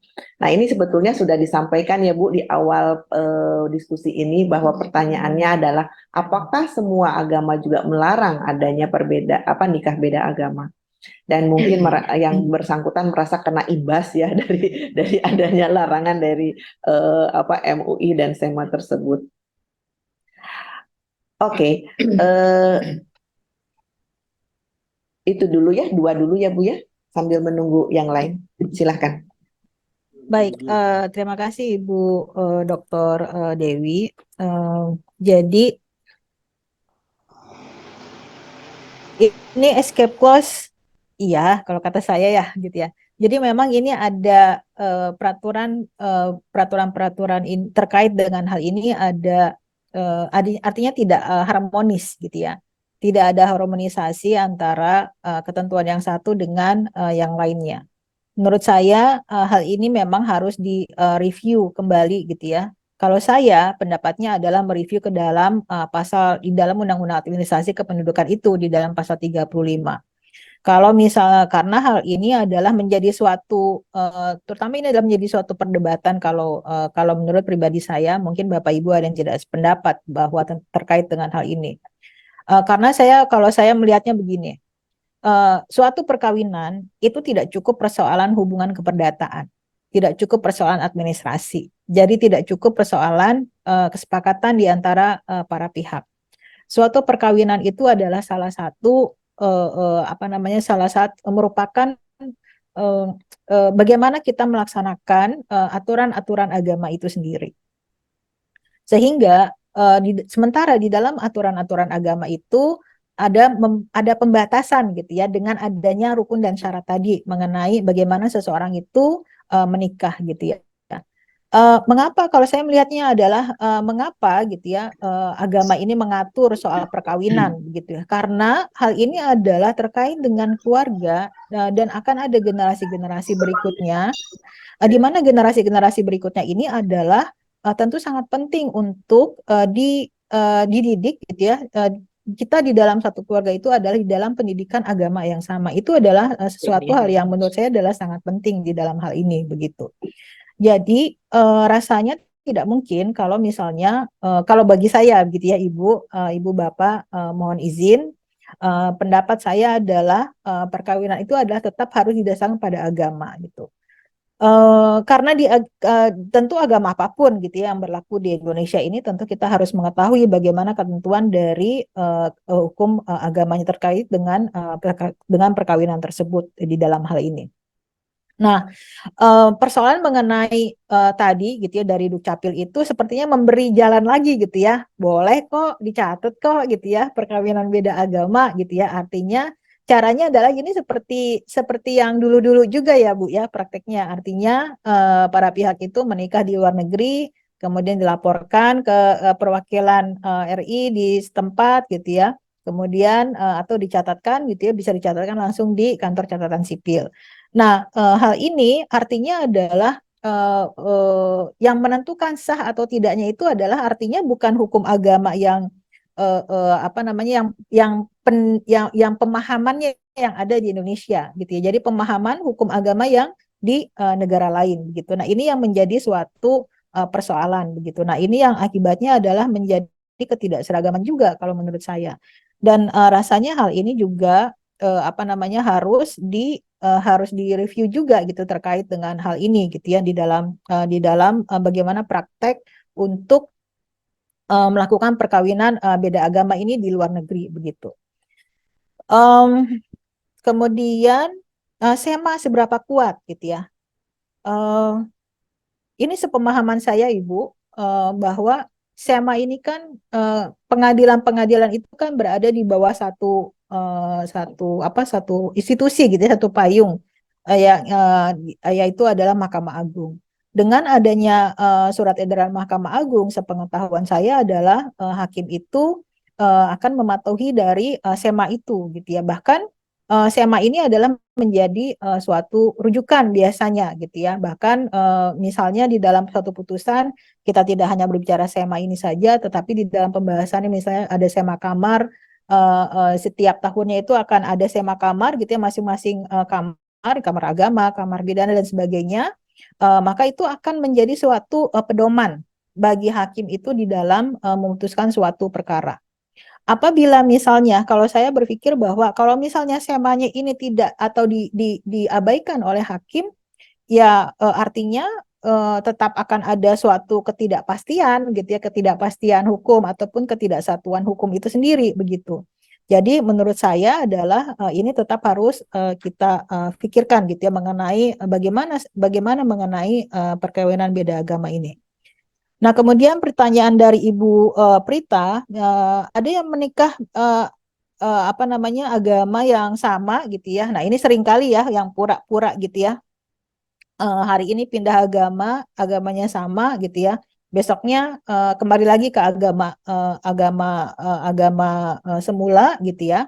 Atau beberapa bulan atau beberapa tahun kemudian dia kembali lagi ke agama sebelumnya gitu ya. Intinya adalah selama agama mereka itu adalah sama gitu, maka pernikahan itu sah, gitu ya. Pernikahan itu adalah sah. Kemudian kalau berbicara soal hukum Islam, kalau ada yang murtad salah satunya, maka perkawinan itu batal. Tetapi tidak berlaku terhadap istilahnya itu tidak berlaku surut terhadap anak. Jadi anak itu tetap itu adalah anak sah begitu ya. Jadi memiliki hubungan semenda gitu. Hubungan nasab gitu ya dengan orang tuanya itu sendiri gitu. Jadi hal ini adalah tetap anak itu tetap anak sah di dalam hal ini. Itu memang banyak sekali terjadi begitu ya di dalam hal ini karena memang hal yang yang penting nikah gitu aja ya. Yang penting nikah gitu. Terus gimana nantilah gitu ke depannya gitu, mau balik lagi ke agamanya dan sebagainya. Ada yang berpura-pura gitu ya, ada harapannya adalah agamanya tetap terus gitu ya. Tetapi di dalam hal ini adalah tetap kembali lagi kepada ketentuan hukum agama masing-masing. Demikian Ibu Dewi. Oke, Bu. Jadi saya lihat di peserta kali ini menarik sekali, Bu, ramai. Selain notaris, ada akademisi, ada lawyer, ada dari pasca sarjana IAIN, dan ada dari pengadilan agama. Wah, ini sebetulnya kalau kita bikin offline seminar ini pasti seru sekali. Dan mungkin Ibu Yeni juga saya perlu informasikan bahwa kelompok pencapir ini adalah sebetulnya dari notaris, tetapi audiensnya akhirnya kemana-mana ya terserah saja. Nah, kami ingin sekali fungsi notaris di sini ada sebagai agen sosialisasi dari suatu aturan. Nah, ada pertanyaan dari teman kan di chatroom, bagaimana kalau ada klien yang meminta legalisasi untuk kepentingan perkawinan di luar. Nah, itu saya sendiri pernah mengalami dan waktu itu ya pengetahuan saya masih terbatas, ya kita legalisasi saja karena juga tidak ada kan larangannya. Hanya saja sekarang mungkin kita sudah lebih tercerahkan apabila ada kejadian seperti ini, tentunya kita tidak sekedar melegalisasi atau tidak, tapi memberikan pencerahan kepada mereka bahwa efek yang akan dihadapi ya dari perkawinan beda agama biarpun dilakukan di luar negeri, tentu ada dua yang bisa kita hadapi, yaitu diterimanya pencatatan tersebut atau ditolaknya pencatatan tersebut. Kalau saya juga melihat ya, kita tidak bisa menyalahkan satu aturan, biarpun menurut kita ambiguitas terjadi, tubrukan jelas-jelas terlihat di sini. Mungkin kependudukan itu hanya untuk mengadopsi ya hal-hal yang memang sesuatu yang sifatnya tidak boleh tercerai-berai. Ibarat kata misalnya apa anak ya kan, kemudian status istri seperti itu ya Bu ya. Cuman yang perlu kita garis bawahi di sini adalah satu dan lainnya harus simultan satu nafas, tidak seperti sekarang ini berbentrokan. Nah, sudah ada yang raise hand, Pak Bunyamin, silahkan Pak Bunyamin, disebut dari mana? Ya, Assalamualaikum warahmatullahi wabarakatuh. Bunyamin, tolong videonya dihidupkan. Oh ya, ini udah dihidupkan. Siap. Mana ya? Dari mana? Oh, sudah. Udah ya. Ya, terima kasih. Yang terhormat Ibu Dr. Yeni Salma, yang saya hormati Ibu Dewi, terima kasih semuanya. Saya Bunyamin dari Bandung. Bapak notaris? Pengajar, ini anggota oke. ADHI, Bu. Ya, akademisi ya Pak. Ngajar di mana Pak? Di Unpas Fakultas Hukum. Oh, siap, Fakultas Hukum Unpas. Ya, Mangga, terima Pak. kasih. Saya melihat Undang-Undang Perkawinan Nomor 1 Tahun 1974 yang sekarang sudah dirubah, itu tidak mengatur perkawinan beda agama. Kemudian saya lihat juga yang tadi sudah dibacakan Ibu Dr. Yeni, di Undang-Undang Adminduk itu seolah-olah memberikan peluang gitu ya untuk nikah beda agama berdasarkan pasal 35 huruf A tadi sudah dibacakan. Nah, pertanyaannya itu saya lihat itu antara undang-undang perkawinan dan undang-undang Adminduk itu tidak ada sinkronisasi gitu ya. Jadi antara undang-undang dengan undang-undang tidak ada sinkronisasi antara undang-undang perkawinan dan Adminduk. Lalu ini yang diambil itu yang mana gitu ya? Itu yang pertama. Yang kedua, sebenarnya tadi sudah itu ya. Undang SEMA itu sejauh mana gitu ya kekuatan hukumnya gitu. Itu aja. Terima kasih. Terima kasih Pak Benyamin. Pertanyaannya Bu Yeni, silahkan langsung aja dijawab. Baik, terima kasih Bapak Bunyamin. Kita satu WhatsApp grup ya Pak, di ADHI ya Pak. Betul, Bu. Baik, alhamdulillah bisa ketemu, bisa tatap muka ya Bapak.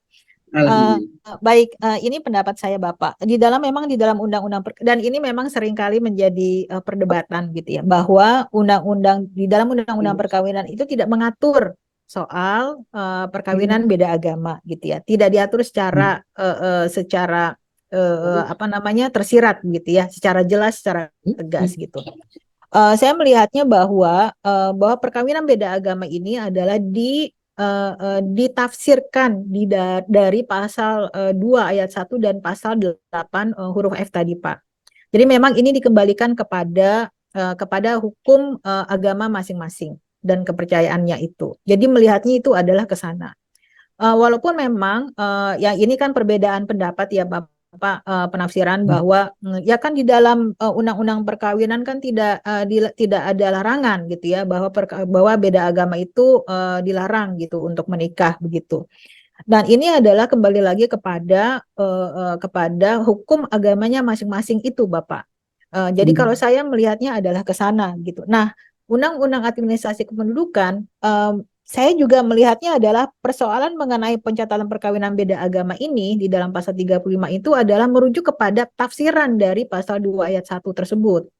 Jadi walaupun di dalam undang-undang perkawinan itu tidak disebutkan secara jelas gitu ya, secara tegas bahwa ada larangan atau dibolehkan gitu ya, itu ada bukan didasarkan kepada hal tersebut. Tetapi nampaknya Undang-Undang Administrasi Kependudukan ini adalah melihat kepada tafsiran dari pasal 2 ayat 1 itu. Melihat bahwa dan juga melihat kepada prakteknya yang terjadi. Kalau misalnya tentu Bapak sudah tahu bahwa di dalam hukum Islam sendiri itu sebenarnya berbeda agama boleh gitu, tapi terbatas gitu ya Pak ya, yang tadi dalam surah Al-Baqarah tadi. Bahwa kalau laki-lakinya beragama Islam boleh dengan wanita ahlul kitab gitu. Artinya ada kebolehan juga di sini. Nah, hal ini yang kemudian menjadi suatu kalau misalnya dilarang gitu ya. Misalnya nih, saya membayangkan kalau misalnya ini kira-kira kalau misalnya undang-undang perkawinan itu menegaskan bahwa pernikahan antar orang yang berbeda agama ini dilarang. Pertanyaannya adalah bagaimana kalau di dalam hukum agama itu dibolehkan? Kalau kita kita pikirkan begitu gitu ya, di dalam undang-undang perkawinan itu dilarang gitu ya misalnya, tetapi misalnya di dalam hukum agamanya itu dibolehkan, lalu bagaimana gitu ya. Nah, sekarang kalau misalnya disebutkan bahwa yang berbeda agama itu dibolehkan, sementara di dalam hukum agama itu dilarang, lalu bagaimana? Kan gitu ya. Itu kan juga menjadi menurut saya itu juga akan menjadi suatu persoalan yang besar begitu.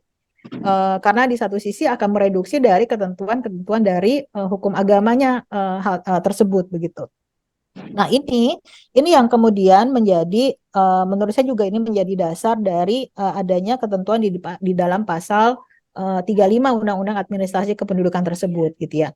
Tampaknya itu adalah kebolehan pencatatan ini gitu ya. Sebenarnya ini adalah kan sifatnya limitatif. Boleh kalau gitu ya ada penetapan dari pengadilan kan gitu. Jadi harus pengadilan dulu yang menentukan bahwa apakah perkawinan yang berbeda agama itu boleh atau tidak, sah atau tidak begitu kan. Barulah itu bisa dicatat. Yang menjadi persoalan adalah di pengadilan-pengadilan ini yang kemudian berbeda.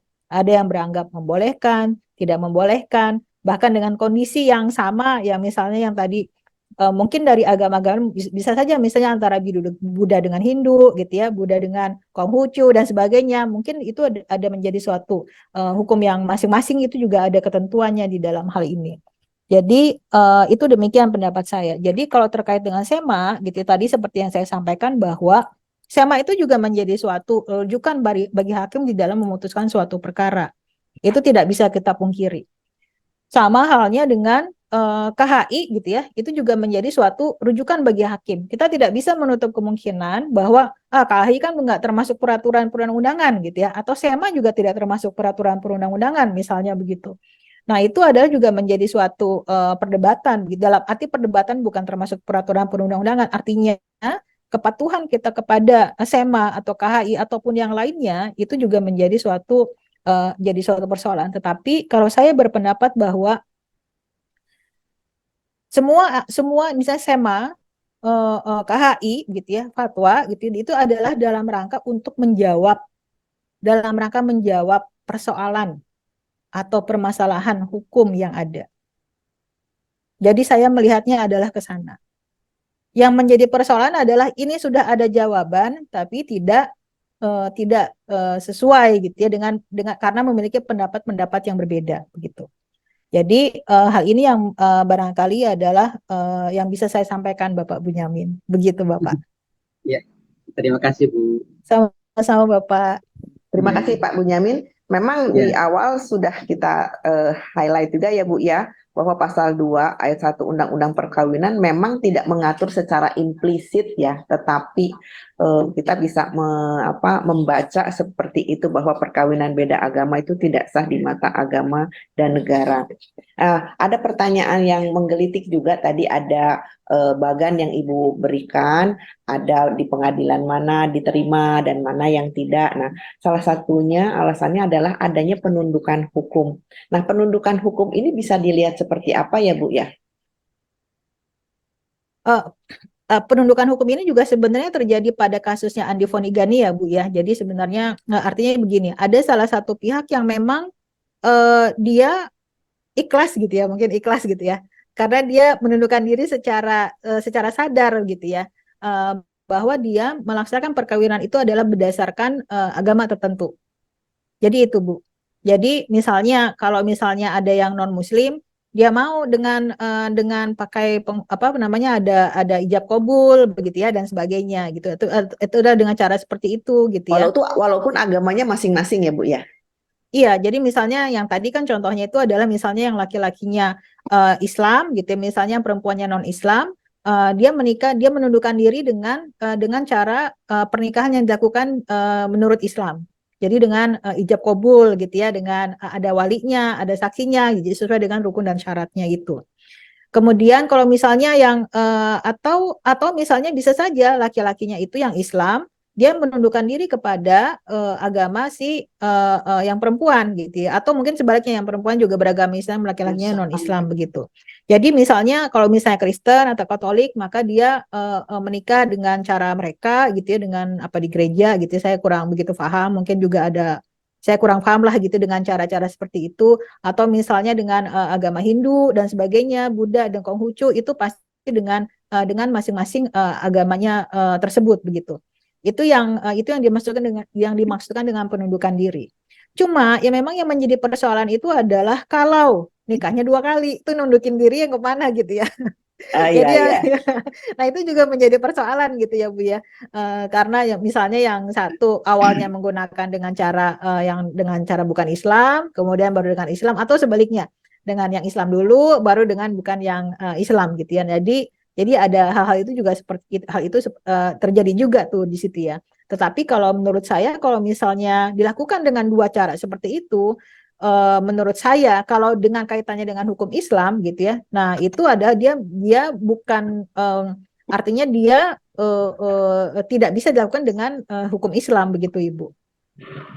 Ya, memang sekarang dengan alasan-alasan tertentu kadang-kadang dibuat dua ya Bu ya, menikah Ya, di gereja dan menikah di masjid juga di KUA gitu ya. Kalau yang seperti itu tidak bisa diartikan sebagai penundukan hukum karena penundukan hukum itu berarti cuma di satu tempat saja, ya dong? kalau saya melihatnya begitu ya Bu untuk sementara Iya, ini ya Bu ya. Kalau misalnya karena dua-duanya kalau misalnya yang dengan cara Islam atau dan dengan bukan Islam gitu ya, sebenarnya dua-duanya nunduk ke agama yang mana nih gitu ya, ke hukum betul. agama yang mana Iya, nih, itu saya juga sih menjadi sependapat persoalan kan karena ya. apa ya? Iya, Siapa yang menundukkan diri kemana gitu kan? Memang harus. betul, Bu, betul. pertanyaannya sekarang ada banyak pertanyaan tentang sah apa tidak ya, nantilah tanya ke KUA masing-masing karena di sini adalah akademisi yang bukan profesi sebagai pegawai kantor KUA. Di sini sebetulnya ada kenyataan yang menurut saya agak memilukan ya. Kadang-kadang hati ya tidak sesuai dengan apa namanya efek yang ditimbulkan tentang tadi Bu, menikah secara Islam. Maaf ini kalau ada yang hadir bukan Islam, tapi ini yang karena memang mayoritas Islam ya. Menikah secara Islam, kemudian satu murtad kata Ibu tadi, otomatis perkawinannya itu batal. Perkawinan batal, tadi si Ibu sudah sampaikan tidak membatalkan dong status anak, karena aneh banget kalau status anaknya jadi batal. Hanya saja kalau kita tarik ke mewaris, otomatis kan yang berbeda agama menjadi tidak mewaris. Seperti itu bukan? Nah, kok kejem gitu ya dalam artian efek dari suatu tindakan orang tua berakibat kepada terdelusinya suatu hak anak terhadap harta kekayaan. Inginnya sih ya, kalau memang ini sudah terjadi dan memang ya sudah, kalau misalnya itu kehendak orang tua yang nggak ada urusan sama anak, harusnya sih tidak ada urusan ya dengan hak anak dalam hal mewaris. Tapi itu kan keinginan saya. Silakan dijelaskan Bu. Baik Ibu Dewi, ini maksudnya mewaris ini orang tua dengan anak begitu ya Bu? Iya. Iya. Oh iya. Baik, ini misalnya Islam gitu ya Bu ya. Tadi Jadi kan misalnya let's say gini deh Bu, si orang tuanya Islam, suami istrinya pindah jadi suaminya non-Islam, pindah jadi non Islam. Muslim. Iya. Anaknya itu bagaimana? Apakah masih mendapat warisan dari ayahnya? Ataukah sebaliknya, misalnya pada saat anaknya meninggal terlebih dahulu, kan bisa aja Bu, anaknya meninggal terlebih dahulu, apakah si ayahnya itu juga menjadi tidak punya hak mewaris? Seperti itu. Baik Ibu, kembali lagi kepada syarat untuk kewarisan. Jadi syarat ahli waris itu adalah harus beragama Islam. Jadi meskipun itu anak, kalau berbeda agama tidak bisa menjadi ahli waris. Jadi hal yang harus difahami juga adalah kewarisan itu adalah salah satu cara untuk memperoleh harta kekayaan. Artinya, untuk memperoleh harta kekayaan itu bisa dengan cara yang lain. Perbedaannya adalah kalau kewarisan itu adalah otomatis, ijbari. Jadi tidak perlu melakukan membuat wasiat, membuat hibah begitu ya. Itu tidak perlu ada ikhtiar dari seseorang untuk melakukan untuk memberikan harta kekayaan itu kepada ahli warisnya. Jadi kalau misalnya memang dengan agama yang sama, dengan adanya dengan hukum kewarisan itu sudah otomatis akan mendapatkan harta kekayaan. Nah, bagaimana apabila berbeda agama ini, gitu ya? Tentu mereka tidak mendapatkan hak waris. Kalau orang tuanya non-Islam, maka anaknya yang Islam tidak, ya kalau misalnya anaknya Islam itu yang menjadi pewaris, maka orang tua ayahnya misalnya tidak bisa menjadi ahli waris. Kalau misalnya begitu pula sebaliknya karena ayahnya ini adalah bukan beragama Islam gitu ya. Nah, itu adalah tidak bisa sebenarnya diperoleh gitu ya. Tapi itu kembali lagi kepada kalau itu tidak berlaku hukum kewarisan Islam kalau dilihat ya, itu mungkin bisa pakai KUHP kalau di negara kita begitu ya. Nah, di dalam hal ini adalah cara untuk mendapatkan harta kekayaan itu atau memberikan harta kekayaan itu adalah dengan cara yang lain, ada jalannya, dengan wasiat atau dengan hibah. Jadi misalnya orang tuanya misalnya ini tadi adalah ayahnya yang berpindah agama menjadi non-Islam, maka dia tidak bisa memberikan anaknya maka tidak bisa menjadi ahli waris apabila anaknya itu adalah atau sebaliknya gitu ya. Itu adalah dengan cara kalau misalnya pewarisnya itu adalah beragama Islam, maka itu adalah dengan cara memberikan harta warisan begitu ya. Gimana sih saya ngomong? Maaf, saya ulang ya.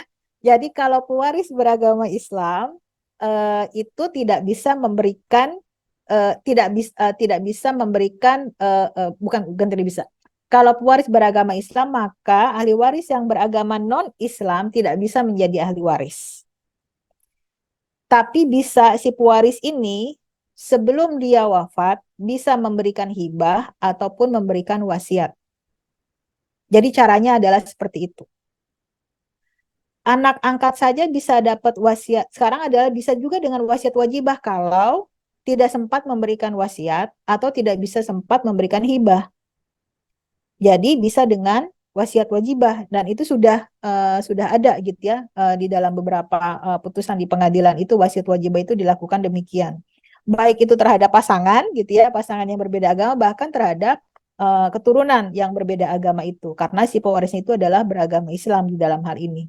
Begitu Ibu. Jadi artinya perlu ada ikhtiar, kalau namanya ikhtiariyah gitu ya, perlu ada suatu perbuatan yang dilakukan untuk bisa memberikan atau memberikan harta itu kepada penerusnya. Jadi seperti itu gitu Ibu. Oke, jadi ada upaya-upaya hukum yang bisa dilakukan ya apabila terjadi hal yang tadi disebutkan, yaitu dengan hibah atau wasiat. Nah, ini juga jadi satu PR buat kita ya, apabila kita ada klien seperti itu ya kita ajak ngobrol, jangan dilupain tentang legitimasi porsi bagi para ahli warisnya ya, dengan cara apapun yang bisa kita lakukan selama kita masih hidup. Oke, Bu, ada pertanyaan, ini mungkin sekedar merefresh aja. Ahli kitab itu apa katanya? Baik, jadi ahli kitab itu adalah kaum yang yang masuk ke dalam Yahudi dan Nasrani. Jadi kalau misalnya kita berbicara dari sejarahnya gitu ya, sebelum pada penyempurnaan agama Islam itu kan ada kaum Yahudi dulu gitu ya, dia punya kitab gitu ya. Kemudian ke Nasrani juga ada kitab. Jadi ada Taurat, ada Injil gitu ya, ada Zabur dan akhirnya itu adalah penyempurnaan itu adalah kepada Al-Qur'an yang sebagai penutup dengan Nabi Muhammad SAW. Jadi itu. Nah, di dalam hal ini Yahudi dan Nasrani ini adalah yang disebut dengan ahli kitab. Artinya mengapa mereka itu adalah dibolehkan untuk dinikahi oleh laki-laki Islam? Kalau saya melihatnya seperti ini, karena secara akidah, sekali lagi saya sampaikan bahwa di dalam perkawinan itu tidak sebatas hanya pada hubungan keperdataan. Tetapi di dalam perkawinan itu, di dalam pembentukan suatu keluarga, di dalam melaksanakan suatu keluarga itu, ada suatu pendidikan akidah yang harus dilaksanakan, gitu ya, di dalam suatu keluarga itu. Nah, secara akidah, saya mohon maaf, saya bukan ahli ahli agama gitu ya. Mohon maaf, mohon saya diluruskan jika saya salah gitu ya. Jadi secara kalau misalnya itu adalah jadi dari agama samawi, gitu ya. Jadi artinya semua nabi-nabi yang sebelum Nabi Muhammad itu juga diyakini oleh orang yang beragama Islam gitu ya. Kita meyakini Nabi Musa, meyakini gitu ya, percaya dengan Nabi Musa, percaya dengan Nabi Isa dan seterusnya gitu ya. Artinya apa yang ada di dalam kitab Injil, kitab Zabur, Taurat gitu ya. Nah, itu adalah juga kitab juga yang kita yakini. Hanya kemudian penyempurnaannya itu adalah di dalam Al-Qur'an. Jadi di dalam itu. Nah, ketika laki-laki yang beragama Islam ini menikah dengan perempuan yang ahli kitab, maka sebenarnya karena salah satu sebagai laki-laki itu adalah dia juga harus membawa istrinya gitu ya di dalam keagamaan, maka sebenarnya apa yang diyakini oleh istri itu juga diyakini oleh Islam. Kita percaya pada Nabi Isa, kita percaya pada Nabi Musa dan seterusnya. Jadi sebenarnya ada sama-sama dengan kepercayaan itu. Karena kita juga pada satu Tuhan gitu ya, Allah gitu ya. Karena semuanya adalah didasarkan kepada sejarah itu. Nah, sekarang kita balik. Bagaimana kalau gitu ya? Kalau misalnya yang laki-lakinya yang ahli kitab, tapi perempuannya yang Islam. Mengapa tidak boleh? Kalau menurut saya, menurut logika saya yang masih dangkal ini adalah apa yang diyakini oleh dari umat yang sebelum Nabi Muhammad ini belum tentu meyakini Nabi Muhammad. Ini yang kemudian akan berbeda akidahnya. Nah, itu yang menurut saya ini adalah sesuatu hal yang sangat penting. Gitu ya. Nah, ini yang kemudian ketika misalnya laki-laki itu Islam dan istrinya itu ada termasuk pada wanita ahli kitab, itu juga tidak boleh memaksa istrinya untuk masuk beragama Islam. Jadi tidak demikian. Dan apa yang dilakukan suami gitu ya, dengan dia menerapkan ajaran-ajaran hukum Islam kepada pasangannya itu adalah juga sebenarnya adalah pasangannya melakukan soal akidahnya itu adalah sebenarnya adalah merupakan bagian dari keimanan dari Islam juga gitu. Karena kami juga percaya pada Nabi Isa dan Nabi Musa dan seterusnya gitu. Tetapi belum tentu dengan yang berbeda tadi gitu ya. Karena belum tentu yang non-Islam ini meyakini Nabi Muhammad. Itu yang kemudian akan menjadi persoalan ketika misalnya yang perempuannya itu yang perempuannya itu misalnya mau melaksanakan ajaran agama Islam, tapi kan ini kan tidak mempercayai gitu ya. Nah, itu yang akan menjadi persoalan. Jadi ada penghormatan keagamaan di dalam ruang lingkup keluarga juga. Jadi kalau saya melihatnya adalah ke sana mengenai bagaimana soal antara laki-laki yang Islam dengan yang wanita ahlul kitab ini. Tentu yang diharapkan adalah tidak terjadi kemurtadan terutama dari si laki-laki Islamnya ini gitu ya, tidak berpindah agama gitu ya. Jadi itu tentu yang diutamakan gitu. Oke, Bu, sepertinya sudah cukup tertangkap ya apa itu ahli kitab. Sebelumnya saya minta Ibu Prita, Pak Patrick, dan Pak Bunyamin mengisi alamat ya untuk nanti kita kasih buku sebagai penanya yang menurut kita ada relevansinya cukup pada diskusi kali ini. Nah, Ibu, tadi ada Pak Simon mempertanyakan, kalau saya sih bilang gini, Pak Simon, itu kan mungkin tadi awalnya nggak kurang menyimak ya, bahwa ada suami istri seagama, agama Islam, kemudian satu murtad, oleh karenanya pernikahannya batal. Kalau pernikahan batal otomatis udah bukan suami istri lagi, oleh karenanya seperti tadi Ibu Yani sampaikan bahwa di antara mereka jadi boleh hibah gitu kan ya Bu ya, karena memang tidak ada lagi perkawinan di antara mereka berdua. Seperti itu mungkin ya Pak Simon ya. Ibu mau tambahkan? Baik, Bisa Ibu kalau hibah kalau di dalam Islam ini kalau ngomong Islam ya Bu ya, itu hibah itu kan tidak ada larangan kepada keluarga begitu. Jadi misalnya orang tua ke anak juga boleh, suami ke istri juga boleh. Itu ada di dalam KHS Ibu, kompilasi hukum ekonomi syariah, itu ada aturan mengenai hibah antara suami dan istri gitu ya. Tapi mungkin kalau di KUH Per tidak boleh ya Bu ya antara suami dengan istri begitu ya mengenai hibah ini. Saya mohon maaf kalau saya mohon diluruskan kalau saya salah gitu. Tapi sebenarnya kalau di dalam Islam itu dibolehkan antara suami dan istri. Nah, jadi artinya hibah ini tidak melihat kepada apa namanya ini adalah pasangan suami atau istri gitu ya. Jadi tidak melihat ke sana begitu. Jadi itu tentu dibolehkan gitu terkait dengan kalau misalnya suami itu apa karena mungkin karena statusnya yang bukan suami istri lagi gitu ya, maka boleh menghibahkan gitu ya. Tapi kalau ya itu diboleh-bolehkan saja, itu bukan diboleh-bolehkan, itu boleh-boleh saja gitu, itu dilakukan begitu ya. Tapi kalau di dalam Islam antara suami dan istri itu juga boleh gitu ya, untuk memberikan hibah begitu. Tapi ada ketentuannya itu ada di dalam kompilasi hukum ekonomi syariah. Jadi begitu Ibu dan Bapak. Terima kasih Ibu, tidak terasa nih sudah mau habis sesinya. Untuk sebentar ya Bu Teti and the gang di sini agak sedikit direm. Apa namanya? Karena seru sih Bu di sini juga banyak yang diskusi gerundel sendiri. Nah, untuk mengakhirinya, biasanya kami minta para narasumber untuk memberikan closing statement. Dimulai dari pemantik dulu ya, Bu Dr. Puli, silahkan. Baik, saya mohon izin karena di jalan.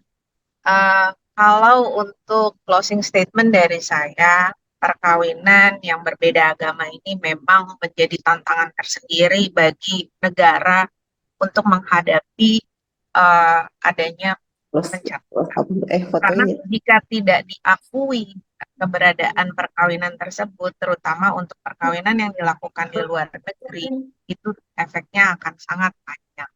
Namun di satu sisi juga memang kalau kita mau mencari poin yang paling aman, ya maka menikahlah dengan yang sesama agama. Itu untuk secara sah menurut hukum agama dan hukum negara itu adalah satu-satunya cara yang aman dan melindungi untuk banyak aspek yang akan ada di Terima kasih Bu Dr. Puli atas closing statement-nya. Nikah itu bukan cuma sekedar cinta, tapi itu ya closing statement-nya. Oke, Ibu Yani silahkan. Baik, terima kasih Ibu. Pertama-tama, kalau closing statement dari saya adalah kalau dari aspek peraturan-peraturan yang ada di kita, yang berlaku di Indonesia ini memang kita perlu kita review kembali gitu ya, agar tidak terjadi suatu perdebatan lagi gitu ya. Walaupun hal ini adalah perdebatan itu memang suatu apa ya keberkahan gitu ya. Karena justru dengan perdebatan itu adalah kita akan terus belajar dan belajar dan belajar begitu. Tetapi alangkah baiknya jika suatu perdebatan ini mengenai pernikahan beda agama ini tentu alangkah lebih baiknya jika memang ada suatu review gitu ya terhadap aturan-aturan yang ada dan selaras antara satu dengan yang lainnya. Hal yang perlu saya, yang menurut saya hal yang penting adalah menikah itu tidak hanya sekedar hubungan antara manusia, tetapi juga ada tanggung jawab kita dengan Tuhan, begitu ya. Bagaimana kita hubungan antara, karena perkawinan itu juga kalau di dalam Islam itu juga merupakan suatu ibadah ya, Bapak Ibu ya. Jadi di mana karena di dalam aturan-aturan di dalam hukum Islam itu juga perkawinan pasti akan banyak aturan-aturan yang detail terkait perkawinan itu. Jadi hal yang harus kita apa namanya kita perlu perhatikan adalah bagaimana kita bisa melaksanakan ajaran agama masing-masing kita. Karena cinta Tuhan, kalau berbicara cinta Tuhan itu tidak akan pernah hapus gitu ya, selalu kekal, selalu abadi gitu ya. Jadi mungkin itu closing statement saya. Tentu saya secara pribadi saya mohon maaf, pasti banyak sekali kekurangan saya, banyak kehilafan saya. Perbedaan-perbedaan tentu pasti banyak gitu ya di dalam hal ini. Dan saya mengucapkan terima kasih atas kesempatan yang diberikan. Assalamualaikum warahmatullahi wabarakatuh. Waalaikumsalam Warahmatullahi wabarakatuh. Closing statement dari dua narasumber ini sekarang jadi apa? Romantis. Jadi romantis semua. Dan memang ada yang kurang sih Bu, waktunya yang kurang. Jadi memang kayaknya harus ada satu kali lagi yang bisa kita ya satu sesi lagi khusus misalnya menggali tentang apa gitu. Ini ya ada untuk Prita, Patrick, dan Bunyamin ada hadiah buku ini, buku yang baru launching tentang gelombang pasang koperasi simpan pinjam di Indonesia. Semoga ini menjadi suatu tambahan referensi untuk mengenal bagaimana sih koperasi simpan pinjam yang ada di Indonesia. Terima kasih kepada narasumber Ibu Dr. Yeni dan pemantik Ibu Dr. Fuli atas kesediaannya meluangkan waktu pada hari ini. Semoga apa yang kita sudah bahas pada hari ini menjadi enlightenment dan juga menjadi penambah wawasan buat kita semua. Dan kapok-kapok ya Bu ya, asik-asik aja gitu kalau misalnya berdiskusi dengan kami. Semoga kita bisa berjumpa lagi di lain waktu. Dan tadi ada beberapa yang tanya gimana kalau mau melihat lagi. Biasanya setelah kita resume, kita masukkan ke dalam link YouTube yang ada tadi di chat room. Silahkan aja disimak pembahasannya dari awal sampai akhir seperti apa. Menjelang siang, mau tutup diskusi ini biasanya kita kasih pantun. Kan pantunnya garing sih Bu, tapi ya nggak apa-apalah menyemangati kita semua di sini ya. Siang-siang perut lapar, cakep. Makan pecel pakai kecipir. Kita diskusi biar pinter, diskusi bareng kelompok capir. Cukup sekian, terima kasih. Cuci tangan sampai bersih. Cukup sekian, terima kasih. Ketemu lagi di bulan depan dengan tema yang nanti ya mikir dulu apa temanya yang paling asik. Assalamualaikum warahmatullahi wabarakatuh. Mohon maaf apabila ada hal-hal yang kurang berkenan. Mangga. Waalaikumsalam warahmatullahi Mau wabarakatuh. foto Mohon bersama maaf nggak? lahir dan Banyak yang buka batin. apa banyak yang tutup? Coba cek, Mas. Nah, foto. Foto. Buka. Banyak yang buka ya. Siap. Sip. Yuk, mangga ada berapa nih? Kemarin tadi alhamdulillah partisipannya sampai 165. Sekarang udah mulai pada ini. Yuk, 1 2 3. 1 2 3. 1 2 3. Pak Patrick mau protes, nanti protes ya, kabar-kabari hasilnya. 1 2 3. Undangan pernikahan kirim lah. Izin live ya. Ya, oke, udah semuanya. Yuk, mangga izin pamit. Mari pamit, Tim. Assalamualaikum. Waalaikumsalam warahmatullahi wabarakatuh. Terima kasih Bu Bapak Ibu Dewi, semua. Terima kasih Yeni, Bu Dokter Yeni. terima kasih. Bu Fuli, thank you. Ya, Bu kasih. Dewi, yuk, makasih semuanya. Ya.